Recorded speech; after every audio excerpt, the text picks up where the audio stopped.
That reads call to order. So at this point, I believe we'll have the city clerk call roll call. Thank you, Mayor. Councilmember Avila. Present. Councilmember Hernandez. Present. Councilmember Ricardo Pacheco. I will move to excuse him. His father is that's him. Mayor Pro Tem Garcia. She should be here shortly. And Mayor Manuel Lozano. Present. Thank you. This would like to make a motion to excuse Councilmember Ricardo Pacheco. That is my motion. Second. Seconded by Councilmember Avila. Any objections? Seeing none. So, all right. Keeping in with City Clerk's request, the next item here is public communication. So I would like to open up the 3 minutes speaking time limit. So at this point, anyone wishing to speak? No one? All right. Thank you very much. At this point, I will now close the public communication. Councilmember Monica Garcia has just arrived. All right. So at this point, I'd like to also read off and see. This is the time set aside to address the city. No, we've done that part. Okay, we'll go over to the open session, study session. The first one that we have is a Caltrans presentation. So at this point, we have our public works director, Sam. Thank you. Thank you, Mayor. Good evening. Good evening. I want to bring John. John, what's up? So I want to start off by wishing everybody a happy New Year. I've been in Washington, and I hope everyone had a great holiday season. I have a short presentation. At the last meeting, staff was asked to sort of report back to council on the current status of the Caltrans project, the widening project for the HOV lanes. So we have a construction, and we also have a maintenance update for you. So I'd like to get started with that. So just a little bit of history. The HOV lane project was a 3-phase project. 2 of those phases impacted the city of Baldwin Park. Phase 1 is complete, and I'll talk more about that. And phase 2 is still ongoing. But the idea was to extend the HOV lanes from the 605 freeway all the way down to the 57 freeway. So this is part of that entire project. Segment 1, this project is from the 605 to just west of Puente Avenue. Construction started in 2009, and construction was completed in 2014, and it's all done. This project included the pedestrian bridge, the widening, and the new center median there. But this project is complete. Segment 2, that's the current project. That is from just where the last project ended. This project started in June of 2015, and it goes into West Covina, but for our purposes here, we only care to the borderline between Puente and West Covina. And it's still currently in construction, and it's scheduled to be completed this year. What this year? Fall of this year. Right. So not to knock previous staff or members that were here, but during the plan check process of those projects, and they went through the city process, the city didn't really ask Caltrans for aesthetically pleasing retaining walls or other sorts of features on the city side. Despite that fact, we've been able to get some concessions from Caltrans, and they've given us a monument sign. This is on the Baldwin Park exit, on-ramp, off-ramp. And they've also changed the motif on the bridge. This is originally scheduled to be part of the orange grove theme that's going into West Covina and Covina. So we were able to redesign that and work with them to get more of a Baldwin Park themed motif. So some updates on the construction. This is for phase 2. Like I said before, the encroachment permit was issued in 2015. That's when they started with the construction. So they've been in construction for 3.5 years. The permit was issued for about 10 months, so they blew right past that. On November 6, 2018, the City of Baldwin Park Council sent Caltrans a letter expressing their concerns and their displeasure with the project. On December 4th, staff met with Caltrans, and we invited some of our state assembly representatives to address these concerns. At that meeting, Caltrans committed to meeting some of the conditions that we added to the permit, and also some other projects that I'll talk about further. But their main point was that the project had been delayed due to design changes to address field conditions and utility relocation. So that was their explanation for the delay. So they have committed to the city's conditions, mainly to re-landscape and install new irrigation system on the Puente Avenue slopes between Merced Avenue and Dalewood Street, and I got some design features that I'll talk about later. They've also agreed to pave the street. Currently, their project called to end the repaving of the street just short of the intersection, so we asked them during the permit condition to extend that all the way into the intersections of Merced and Garvey, so they've committed to do that.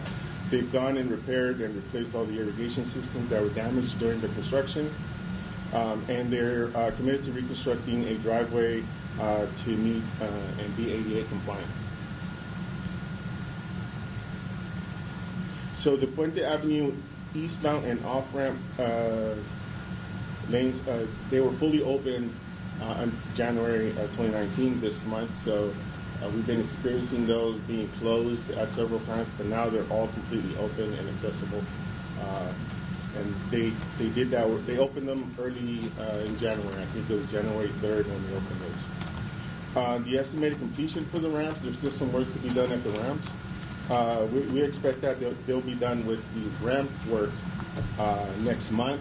Then they're going to move into the central median and start that work. The estimated completion of the project, not just the landscaping, is fall of 2019 for the phase 2 project. The landscaping, during the meeting, they said they were going to do it during spring, and we're gonna hold them to that. So hopefully we'll get those slopes landscaped in the spring. But right now they're telling us it might be until the fall, but we're still working with them on that. So here's just some pictures of the post-construction landscape. This is how the slopes look now after they've been, after they've completed their work at Puente Avenue. So we clearly and strongly disagree with them leaving in this condition. This is what the letter was all about. They have now committed to landscaping all of these slopes and not leaving them in this condition. So this is what we're talking about so far. We are talking about putting some ground cover, some shrubs, and some trees. The date palms are an option. And as we get closer to that final drawing, we'll bring it to council to see if this is something that they like. But we got some acacia shrubs, we got some crepe, some bago shrubs, and we got some crepe myrtles that are already scheduled to come in. So it'll be green, and it'll look very nice. So on this, where you have like the greenscape, is that Caltrans property currently, or is that the city property? No, this is Caltrans That property. is right. So Yeah. would that, moving forward, it would be. It was part of our dispute with them, and we had to research the records, and they finally admitted that it's theirs. So and that helped us get them to commit to paying for all of this.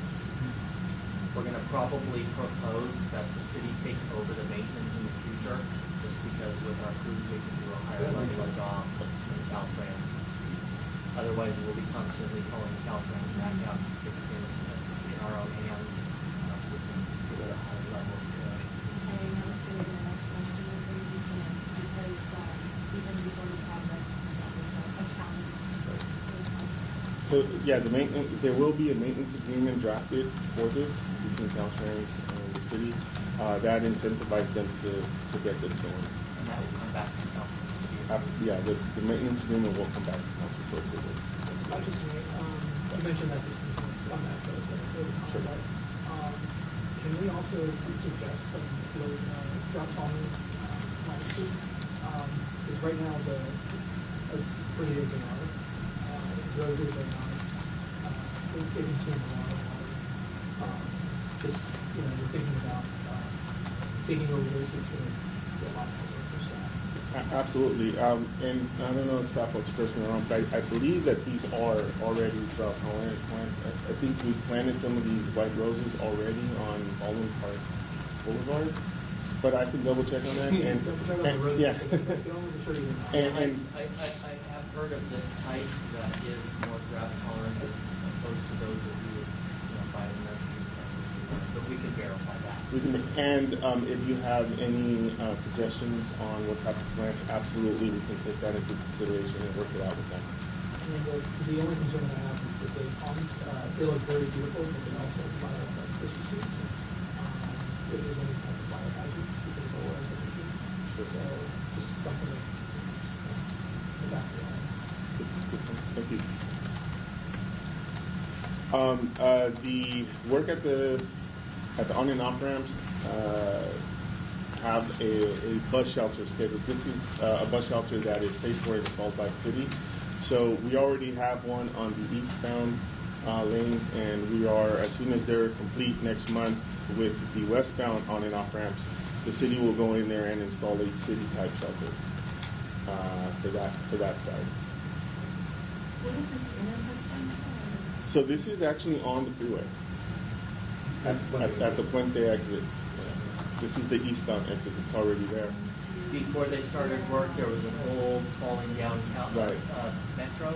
It was a metro shelter. It was but like no one ever maintained it, and it was neglected, it was broken, and so this way we'll have a brand new shelter that matches the rest of those within our city.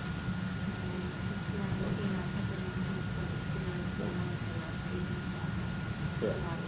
So that the shelters will be included in that. The city will do it or Caltrans? No, the city will do it. This is a city-owned shelter. Nice. And we're going to be maintaining that landscape. The landscape is going to be maintained by them, but because that's on freeway. That's their Actually, I like property. that landscaping now. You like weeds? It's a lot of weeds right now. Someone's house. So actually, the Puente slopes right now, because of the rain, have a lot of weeds. So there's some green showing in there, but those are all weeds. The actual condition is, yeah, at least prettier than the pictures actually. Okay, so now I want to turn it over to John. He'll talk about the maintenance concerns and how we work with Caltrans to resolve some of those. Good evening, Mayor. Good evening, everyone. I'll just go through the maintenance concerns and issues that we had in the last month. Trash along the side of the freeway and on and off ramps, graffiti along Caltrans wall, paint color matching to the existing wall, and damage to the guardrail at the westbound of Point Avenue. Here's a picture on December 3rd.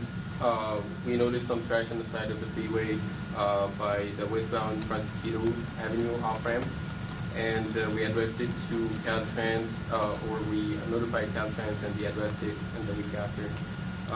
Here's another picture of trash by the off-ramp, westbound Garvey and Midland off-ramp, and also they addressed it right away.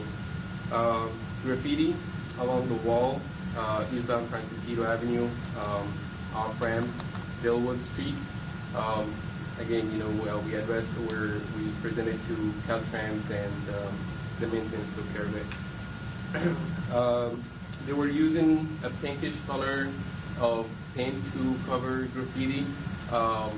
We asked them to use something similar to the native color or the color of the walls, and we found similar color as much as possible to match it. Which is this one to the right? The one to the right, yeah, that's the after. And finally, it's this one is for the guardrail, and on the westbound Francisquito Avenue off ramp, it's always get damaged. So we discussed it with Caltrans staff, and they were looking into considering different type of railing or such as sand barrel or similar system to take the impact and won't be damaged as much. I'm really surprised that they would place something like that in the 21st century. I mean, at the end, it just doesn't make sense. That type of guardrail, I mean, it can exist anywhere. And that off-ramp has always always been that dangerous. They Yeah, didn't I change, agree. I thought they were going to change the exit to be safer, but they left it exactly the same. It's a very sharp turn. I will agree. Oh, so these PEP containers, sand containers, that's what they're proposing? Well, Looking into it. yeah, there's different options, and they say that they will talk to the engineering team to see if this is the best option to put it, considering the radius of the ramps and other measures. When we talk to the maintenance people, why has this been like this for so long? They said, the design people who built the on-ramp put in a guardrail that we don't even have the parts to replace. They didn't talk to each other, so we asked them, go back and get them to put something in like this that you can replace easily, so we don't have to wait weeks. That kind of reminds me of what the winter period was in the 70s, where we had that type of material on the, hill. I almost hit him. This particular one gets hit Yeah. last. Okay. Yeah, well, this concludes our presentation. Let me ask you a question. Yeah. What was the conversation with the courtyard Guadalajara Grill with reference to trying to see if they could remove a part of that wall so that the business can explode? Man, we should have done it from the beginning, but no one's fault here. But They're open to that. Council authorized us to send a letter out to them to initiate that process. We're also gathering signatures from the business owners, and that's going to be the first step, and then we'll open up discussions with Caltrans and we begin with them. So you said Caltrans is open to Yes. really? Okay. That's nice. I don't know why. Originally, I think we had told them they were going to do the same thing with Walmart and all that. Thank goodness they did not. But yet they covered over here, probably because of the residential, the proximity to the courtyard. I mean, I don't know. We did have many conversations with Caltrans, and in fact, we met with them in their offices in downtown. And we were advocating for the businesses to remain open, but what Caltrans was pushing back with was the decibels, the decibel level, and how it would affect the residential. And we were also told that an option would be to indemnify, the city could indemnify Caltrans. And then, we would be held responsible should there be any issues or concerns as far as the noise pollution. So we did engage actively during that process, but that was what Caltrans pushed back with. And we weren't willing to indemnify the state for any lawsuits on, noise pollution or like that. So, but now it sounds like Caltrans has kind of had a reversal, right? And so we're willing to open it up. And then if I can also add too, we're also still working with them on the pedestrian bridge, the blue one, because they're using gray paint to cover the graffiti, and then also there's a lot of graffiti that gets left up there for a long time. So the other one, we're still working with them on that. Right, and there's graffiti on the pillar, on the pillar structure. That was kind of my question about is what is the actual ongoing plan for graffiti removal? Because unfortunately that's just something that we have to deal with on a daily basis. All right, so we did talk to them about that, and the maintenance folks who do the regular maintenance in the city, having to go and remove graffiti in that center median, that's a separate division, and we're talking to them. It really comes down to them. It comes down to a cost issue because they have to follow all of their safety rules and to bring out and close lanes and bring out a lot of people and make it safe for a little bit of a removal doesn't work out for them. So we're still working with them. I'm waiting to hear from them to see what the ultimate decision is going to be, but we want them to get that graffiti removed for sure. Now, ultimately, at the end of the day, they can. Obviously, we have that obligation to do it. Fortunately, Yeah. because we're going to put an order and say, well, we'll be in about a week, 2 weeks. That's what place. Right. Where do they come out of? Downtown? Now, are we having to call them every time, or are they just checking? Well, It helps if we call them. Okay. It expedites things if we keep an eye on it and call them whenever we see it. It helps. I do want to point out that after they receive the letter, they have become a lot more responsive. So, out of curiosity, for the graffiti, what's their turnaround time? Well, they take out On the city side, on the Sound walls. sound walls, right? On the sound walls, they get to it fairly quick. If we call them within 48 hours, it's gone. When it's on the bridge, they have to schedule a lane closure, Right. bring out a boom truck and close a lane or two of traffic. That's the one that they put a lot on.